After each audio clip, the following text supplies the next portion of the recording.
Hello everyone, welcome back to my channel and welcome to Doctor Who Revisited. It is time for the 4th Doctor. What accent is that? I don't know. I'm in a bit of a weird mood, guys. Surprise, surprise. Okay, so the 4th Doctor is the one that I am the most intrigued to look back on. The reason being, number one, he was the most hyped. Number two, he was extremely hyped as I approached him, as I was watching him. Number three, I think there's a part of me, and I think this is like a human thing, or maybe it's just a me thing, where I rebel against what people want me to like. So everyone was like, you are gonna love Tom Baker, he's incredible, he's the best Doctor, wah, wah, wah. And so without knowing it, I think my brain goes, you think I'm gonna like it? Well, let me show you that I'm an independent woman and I like what I like. But now looking back, I absolutely appreciate the Doctor, and I absolutely appreciate that he had some unbelievable stories and companions. So I'm really excited to just look back with none of that side of me, just seeing how I feel, because I'm in the process of kind of deciding my Doctor rankings, and I think this is going to be a key role in in where I place him, because I actually don't know at the moment. So I'm in such a weird mood, guys. Do you know what I think it is, right? Genuinely, I've not been filming a lot of Doctor Who content because obviously I'll finish the classic run, and I'm waiting until January to start the new era. And obviously I'm waiting for the 60th anniversary, which a date would be really nice. It's the 16th of October today, guys. So when I get to sit down and watch something Doctor Who, that's when I am like my most comfortable, because I'm like, you guys know me, you know I'm weird, I know you're weird, we're all just friends. So I think my inner weirdness just comes out a bit more, whereas when I'm doing things, I don't know, when I'm just doing other things, like I just did Sapphire and Steel, and I think particularly when I'm doing like my Patreon exclusive shows like Cracker or A Very Peculiar Practice, this side of me just doesn't come out as much, but I want it to, because it's just who I am. I am absolutely rambling. I'm so sorry. Right, let's go. Full length is on Patreon. The 4th Doctor was the coolest thing about the 1970s and stood out as an effortlessly stylish alien. What about John Pertwee? With a big grin, long scarf and a pocket full of jelly babies, he charmed galaxies and a whole generation of children. When I became Doctor Who, you know, I didn't play Doctor Who. I was Doctor Who. There was no acting involved at all. The script, the magical script, and poor old Tom Baker, such as he was, absolutely coalesced, you know? And all I had to do was say it, and everyone liked it. Is that all? No dramatic recitations? I'm also a master hypnotist. Now then, how long since you were under the influence, sir? I'm a man of character and determination, sir. The Rock of Gibraltar would be more easily. He genuinely was larger than life. Had a very striking appearance, huge shock of curly brown hair. His personality was enormous, kind of radiated energy. He bought, you know, a truckload of wool and sent it down for a woman called Begonia Pope. She just used up all the wool, you know, she just kept knitting. And when we got there, she had a little house. You could hardly get in the room because of the woolen scarf. You know, so we tried it on, it was terribly funny. And I said, well, are we going to cut it too? He said, no, let's. Probably I love the scarf. The iconic piece of Doctor Who costume. He hasn't worn that scarf since 1981, but it really stuck. UNIT is supposed to be a security organization. Do you think I might attract attention? It's just possible. One moment. And then goes through a whole lot of costume changes.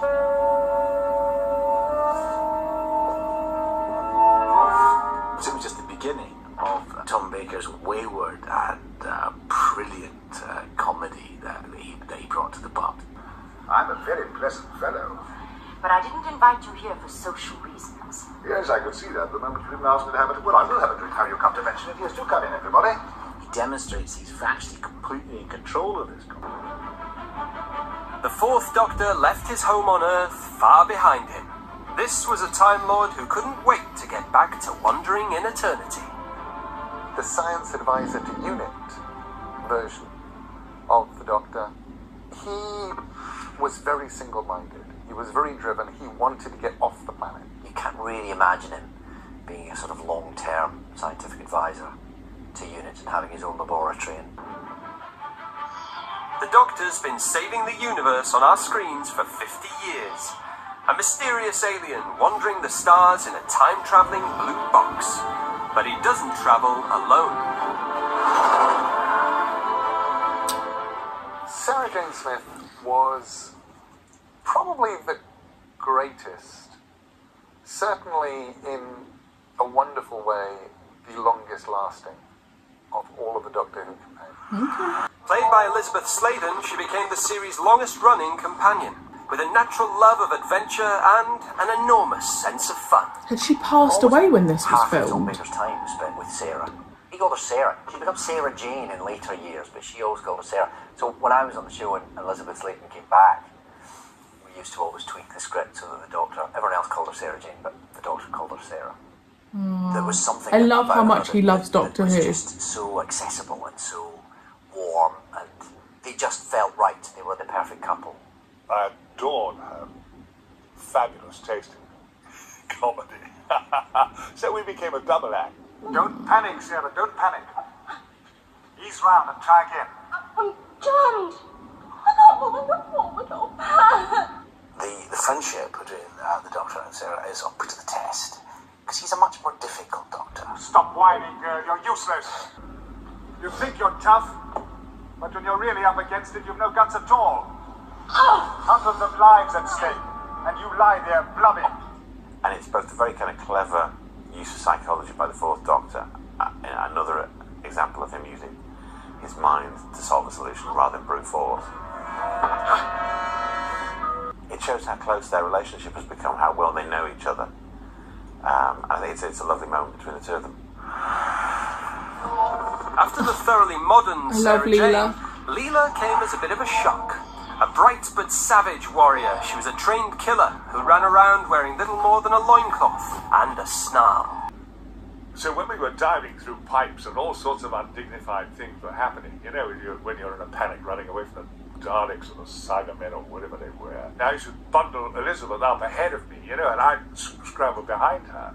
But now, with Louise, with very few clothes on, you know, it would have been very immodest if I'd actually been climbing in there behind her. I did ask for the little flap to be added on the back. I think Leela's really rather wonderful. If you take Talons of Weng Chiang, for example, that whole Eliza Doolittle-Higgins relationship, I think worked really well. They really exploit her as an untutored warrior in the Talons of Weng Chiang when Lightfoot's inviting her to dinner, and she just starts Such a picking good hunks story. of meat and eating them as she would. Ham, roast beef, chicken, duck. Aren't you going to eat? Yes, yes.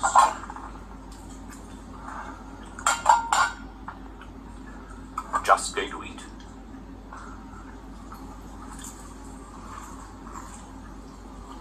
A little bit of comedy of manners, and a brilliant use of that character.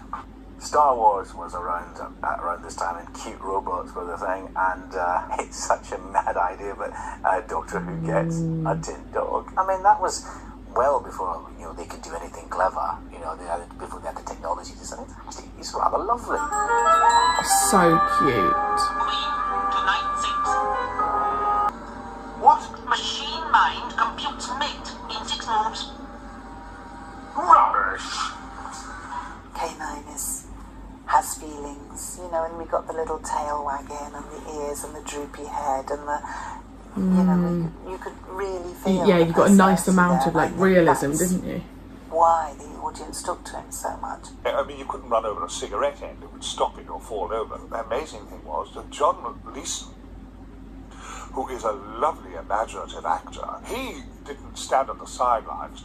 He used to get in there. The tradition stuck.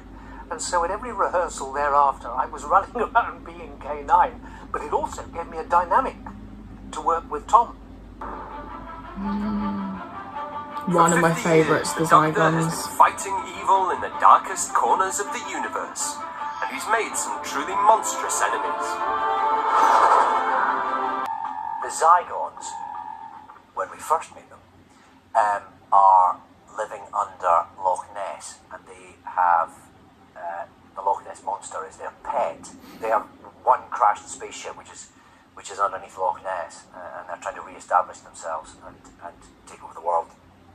Zygons are terribly funny, and their computers look like pizzas, I remember. Very good, very good. Almost impressive. It was the mid-70s, but they're one of those designs that you would happily see in a monster movie today. Doctor Who's maddest scientist, And it was filmed in my Davros. neck of the woods. With all life dying on the planet of Skaro, he came up with a uniquely horrible way for the population to survive. Davros created the Daleks. If you had created a virus in your laboratory, something contagious and infectious that killed on contact, a virus that would destroy all other forms of life, would you allow its use? It is an interesting conjecture. Would you do it? Only living thing, a microscopic organism, reigning supreme. A fascinating idea. But would you do it? It's really the Doctor trying to find out just how nuts he is. Be up above the gods, and through the Daleks I shall have that power! He's that mad that in order to make himself powerful, he would wipe out, what, everyone? The Fourth Doctor's remembered for his sense of humour, but when the situation demanded it, he could take things very seriously indeed. See, I don't remember when these offered the chance moments. to destroy the Daleks forever, he gave it careful consideration. Does the Doctor have that right? Even though he can travel back in time and stop evil things, doesn't that make him as bad as the evil things in the first place? If it was a disease or some sort of bacteria you were destroying, you wouldn't hesitate. But if I kill, wipe out a whole intelligent life form, then I become like them. Tom Baker played the Doctor for longer than anyone else. He cast a long shadow, and he captured the hearts and minds of a generation. There's no doubt about it. It's a very emotional thing to be in that Doctor Who thing, because you never get away from it, you know. It's a wonderful thing, because we are all fans of someone. So Tom Baker was incredible as the Doctor. He absolutely was. There is no denying it. And he had some unbelievable stories.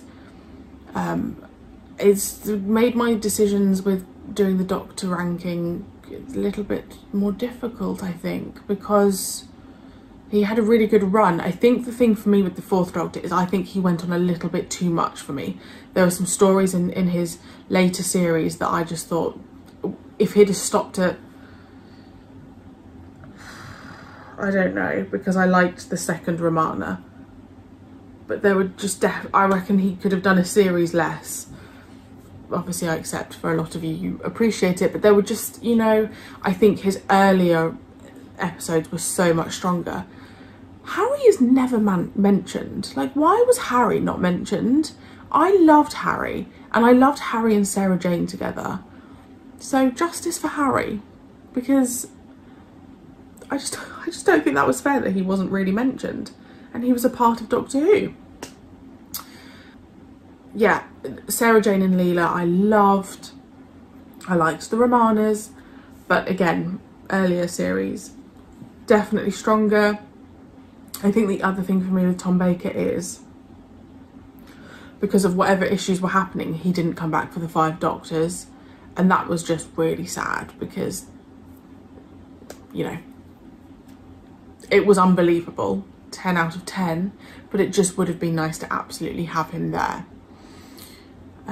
And it got me thinking as well about how much, you know, the impact that he had on Doctor Who, the pressure there would have been for the 5th Doctor, in the same manner when Matt Smith took over from David Tennant. I remember, not clearly, but I remember there being this well, he's never going to be as good as the 10th, and oh, you know, he hasn't got a chance, and Matt Smith is wonderful.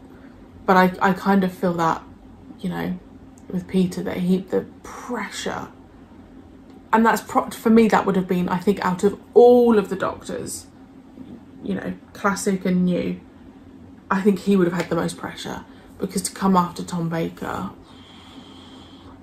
God, terrifying. What have I learned from that? I've learned that the 4th Doctor's era was really good. I knew it was good. I did know it was good. I think also a massive part of it for me was that I'd just lost the 3rd Doctor. So actually I remember really enjoying Robot, but at the same time, you know, my heart was broken. I don't know what the gap was in real time between the 3rd and the 4th Doctor, like a year? I don't know. For me, it was like a week. So maybe 2, I can't remember. You know, there was no time for me to just like almost grieve, but then be excited to have Doctor Who come back. Which is kind of how I feel this year with the anniversary. It's like, okay, Jodie's gone, but like, I'm ready now. I want some episodes. So I think a lot of it with Tom Baker was that I'd lost my Doctor. I'd lost the 3rd Doctor. So now being able to look at it from almost like an outsider perspective, maybe the 4th Doctor ranks higher than I thought he did. I don't know. But yeah, and I really love these episodes because it's also a really nice reminder for me of what happened, because there are just so many moments that I don't remember. But I'm really looking forward to the 5th Doctor one. So thank you so much for joining me, and I will see you very soon for another reaction. Bye!